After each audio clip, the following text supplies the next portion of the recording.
नमस्कार, आपण पाहतोय महाराष्ट्र सत्ता। रेणापूर तालुक्यामध्ये गारा वादळासहित पाऊस झाला आणि हा पाऊस मोठ्या प्रमाणात झालेला आहे आणि आपण बघतोय रेणापूर तालुक्यात मोठा पाऊस झाला। हे रेणापूरच्या पुढचं चित्र आहे, आपण पाहतोय वारं जोराचं असल्यामुळे ही ज्वारी सगळ्या खाली पडलेल्या आहेत आपल्याला दिसते। आणि गाराचा पाऊस झाला। गाराचा पाऊस एवढा जोराचा झाला की 15 ते 20 मिनिट पाऊस पडला आणि पाऊस एवढा जोरात पडला हे पाहू शकतो आपण। ज्वारी एवढ्या मोठ्या प्रमाणात पडल्यात आणि शेतकऱ्याचं मोठं नुकसान झालेलं आहे।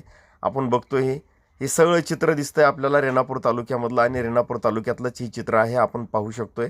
हे सगळे ज्वाऱ्या पूर्ण पडलेल्या दिसतात आपल्याला। ही ज्वाऱ्यावरती असा मोठा जोराचा पाऊस पडला, याच्यामुळे ते आपल्याला बघतोय आपण। गाराचा पाऊस झाला आणि एवढा मोठा गाराचा पाऊस झाला की आपण ते पाहू शकतोय। ही सगळं एवढं मोठं नुकसान झालेलं दिसतंय आपल्याला। हे पूर्ण आपल्याला नुकसान झालेलं आहे।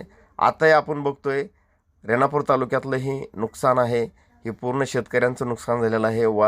वारा एवढा जोराचा होता की ही चक्रीवादळ पूर्ण असं इथं सुटलेलं होतं आणि ह्या चक्रीवादळात ही ज्वारी पूर्ण आडवी पडलेली आहे, आडवी झालेली आहे ही ज्वारी। आपण बघतोय ही चक्रीवादळात ही आडवी झालेली ज्वारी आहे आणि मोठा असा चक्रीवादळ होतं आणि ह्या चक्रीवादळात मोठा पाऊस चालू झाला आणि पावसात एवढा जोराचा पाऊस होता की त्यामध्ये आणखीन गारा पडायला लागल्या। एवढ्या जोराच्या गारा पडत होत्या की एवढ्या मोठ्या गारा होत्या। हे आपण गारासुद्धा पाहू शकतो। ही गारा आपल्याला इथं दिसते की रेणापूर तालुक्यातलं दृश्य आहे।